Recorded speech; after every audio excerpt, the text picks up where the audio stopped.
Thank you. Hola. ¿Cómo estás? Estoy bien. Good. Thank you for driving. Oh my gosh, I can't believe we're here together. Thank you for picking me up and driving me. I appreciate it. Don't worry. We're leaving Old San Juan now and we're going to... It's called... It's where I live. It's about 15 minutes away, right? Yeah, but there's like traffic right now, so maybe like 20-25 minutes. Are you excited? Yeah, I'm excited. Okay, good. You nervous? A little bit. No, you're good. My family was nervous too. Wait, really? Yes, my sister didn't want me to come in my car because she said it was dirty, so she let me use hers. I've loved leaving Old San Juan and seeing the different areas and the different neighborhoods. Yeah, you're gonna visit like the area where like most of the like students, immigrants live. And do most people that live there work in Old San Juan? Yeah, usually people that live there work in Old San Juan, Santurce, like the more touristic space. But it's more affordable to live where I live, so that's why we opt to live in this area.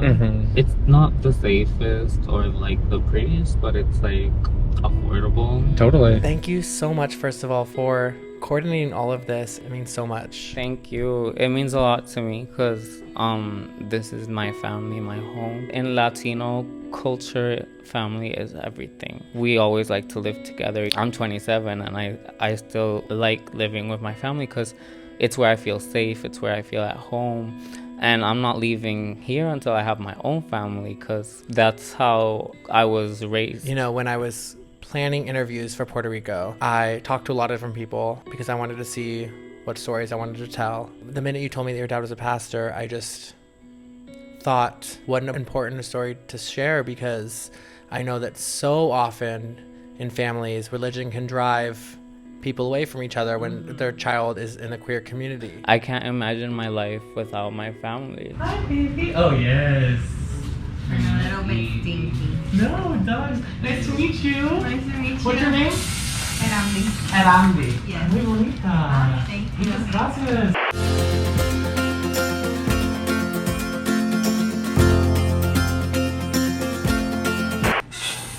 This is my mom. Hola. Hello. Nice to meet you. Mi llamo Mateo. Yes, of course. Thank you. I'm so happy to be here. I've been so excited We're for this happy day. to have you here. I try to speak Spanish, but I'm really bad at it. It's okay, we speak English. I know. You speak it really good. Oh, thank you. Oh my gosh, I was so excited to talk with you because in the car, she was just telling me how much you've really like advocated for her and been there for her through this whole process. Yes. It's gonna sound weird, but it felt natural to me. She told me she was trans. Something clicked on my mind and it was like, yeah, you are. Do you remember any conversations you had with her where she talked to you about what she was going through in terms of her gender identity issues, and what was that like? She actually came out to me saying she was sorry for how she treated me when we were little, because, you know, she didn't took very well that I was born a woman and she wasn't. I had no idea she hated me because she wanted to be a girl. So when she told you that, did it all make sense? Yes, and I just understand so much, and it was like hard on me because I was like, oh, so that's why it makes sense now. You just, it's not that you didn't like me, you just didn't like the fact that I was a girl. What's her name? Her or him? And What's his name? Muma. Muma? Yeah. What does that mean? I don't know. Nothing? It's a funny story because I used to babysit a boy Uh-huh. and they called their grandma like that, and she heard it and she put that name to its cat, and I was like, oh my god, what if they know that you put her name? Muma, yeah. I like it too, Muma, that's cute. It smells so good. Thank you so much. I'm so excited. Yes. Muchas gracias.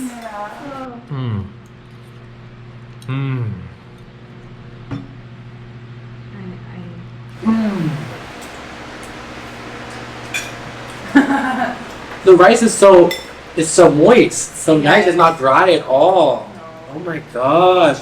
Actually, people here like it really dry. Dry. And my mom's And my really mom- insecure about that. Wow. But I love how it's not dry. It's my favorite part. And candula, is that like green? That's like beans, right? Like green? chickpeas. Yeah. No, No. Chickpeas is no, pigeon beans. pigeon beans. Pigeon beans. Yeah. Gandules.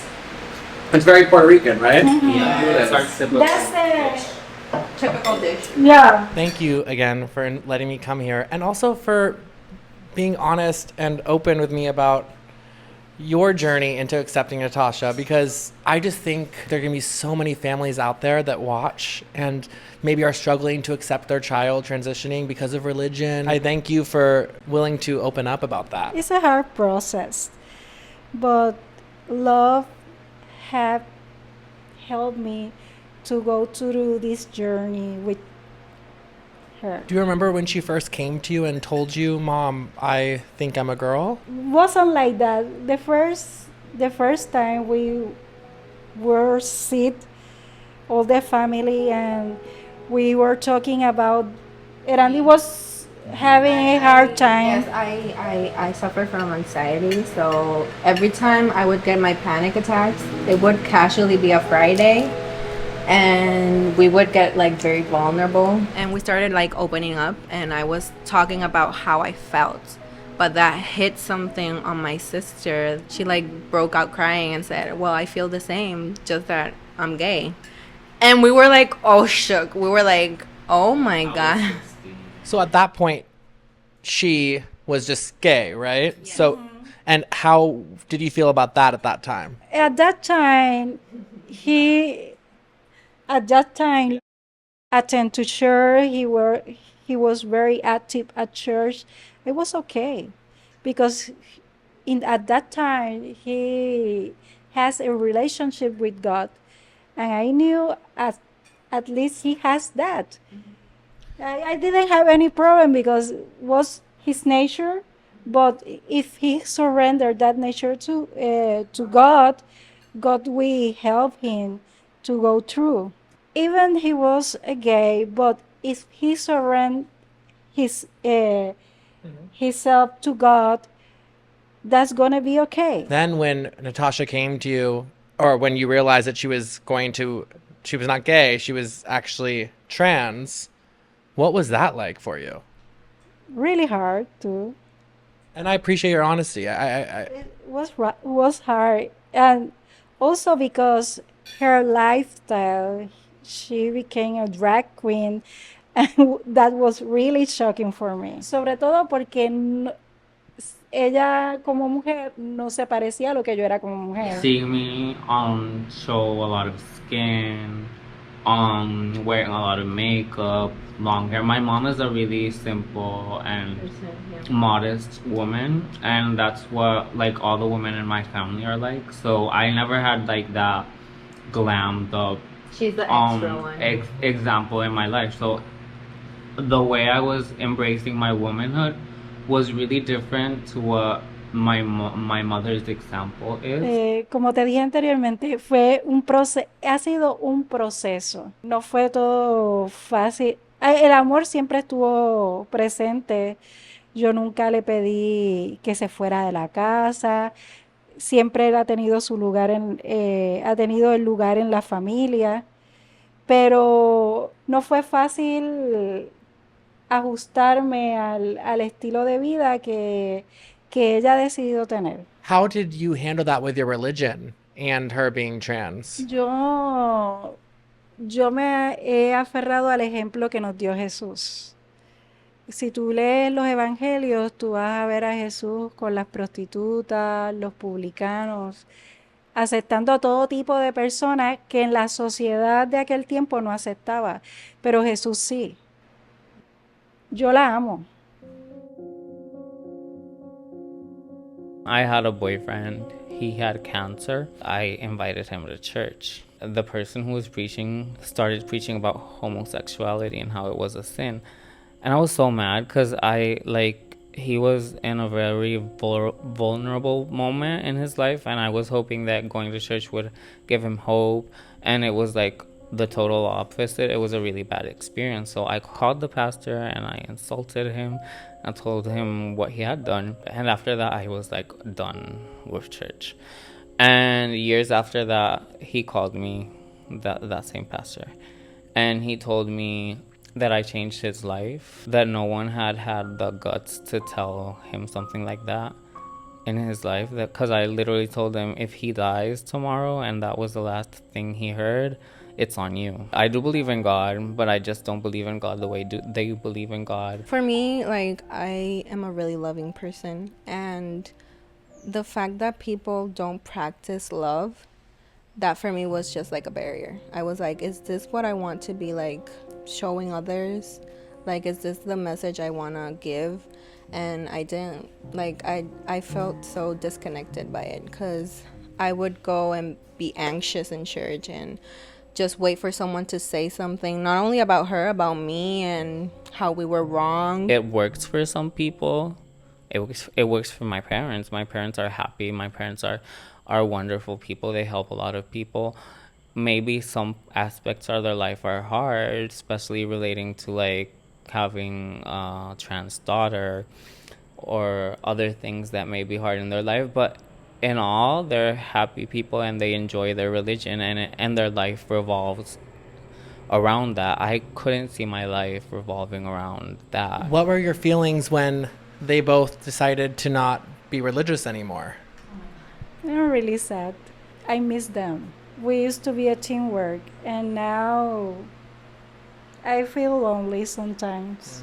Hola, muchas gracias. De nada. Nice to meet you. Mucho Nice meeting gusto. you.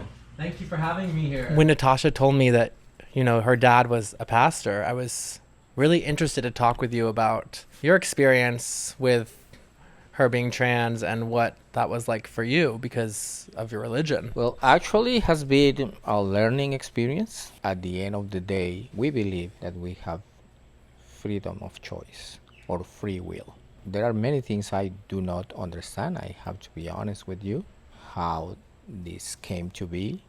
He has been with us for all her life, and we cannot say that this was caused by any experience he had or situation that she lived at home, any trauma or things that usually people tend to think can be the cause of her decision or her identity. I always remember once we were talking and she said, "This is not something I chose to be. This is not something that one day I wake up and said, what it will be to be a trans person." No, it's who I am. It has been my choice. I wouldn't choose this. They have suffered, and I know that people have given them a hard time. Sometimes I felt really guilty. I'm really happy with who I am, but I just wish that maybe things could be different. That me being happy wouldn't cause them so much pain. Sometimes I feel selfish, but at the end of the day, all they want is to see me happy. All they want is to see me doing okay. It's my family, it's my daughter, and I love her. There are many people that are afraid. I don't think they don't love their children. They just are afraid. And what do you say to them? Love them. It's the only thing you can do, love. It's the only way that God can reach them again. Because I can close the door. If I shut the door, there is no hope. But I need to keep loving them and make them part of my family to keep that door open. I don't think it's learning to accept. It's just living with what you have. I don't have anything against her. I see many things in her that are wonderful and it makes me proud about it. Yes, it's challenging. It's not what we normally expect to have as an experience, but it's part of us. It's our daughter. We can just ignore that or reject that. You can reject your own flesh. That's against what we believe. If this is the only time I have to share with her during this life. I will not waste that time arguing or trying to convince her, or she trying to convince me otherwise. Just we try to spend time together and be for each other. I feel like my dad has been like the most important person in my life. Once I almost got kidnapped in the street, and he said, I'm gonna help you buy your first car. So he helped me. Ever since then, I've had my car, so I don't have to walk in the streets and be in risk of violence. I've lived so many difficult things here because being trans in Puerto Rico is not easy. He takes care of me in a way that I've never felt taken care of by anyone else. The major concern is she okay? Is she safe? Is she coming back? Probably that's my main concern every day, and thank God because she's alive. How do you think your life would have looked if your family didn't accept you for who you are? I feel like I would have to be on the streets. I would have been homeless. It would have been a really hard life. I don't know if I would have been here today. And that's why I tell so many people that surround me that they should love their children. I've always tried to share what I have with others because I know how difficult it is and how my life would have looked if I didn't have what I have right now, that it's a supportive, loving family. You are at home. Thank you very much. It was nice to meet you. Nice to Thank meet you you. for all the work you do too. Thank you. Yes. Bye. Ahorita. Okay. Such a nice man. Oh my gosh, that was so special. Yes, I even cried. Oh my gosh. Oh my God. Thank you so much. Nice to meet you so much. Thank you very much for trusting me in your home and making me dinner. And I had the time of my life, really. I love meeting you so much.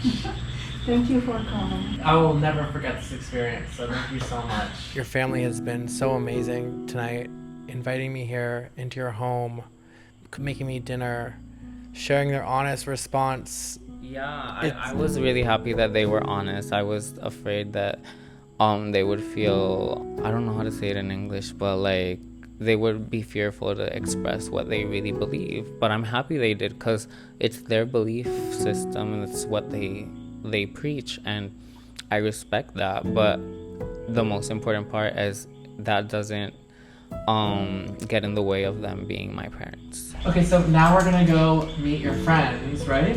Yes, they're already at Toxic. So it's a strip. It's a strip. It's called La 18th Street. That's where all the gay bars are and where all the trans working girls are. So we're gonna go meet some of your friends. We're and gonna working meet some girls. of my friends. They work there. They perform there. So yeah, I'm excited for you to meet them. I'm excited too. Yes. We're good to go? Yes. I'm good to go.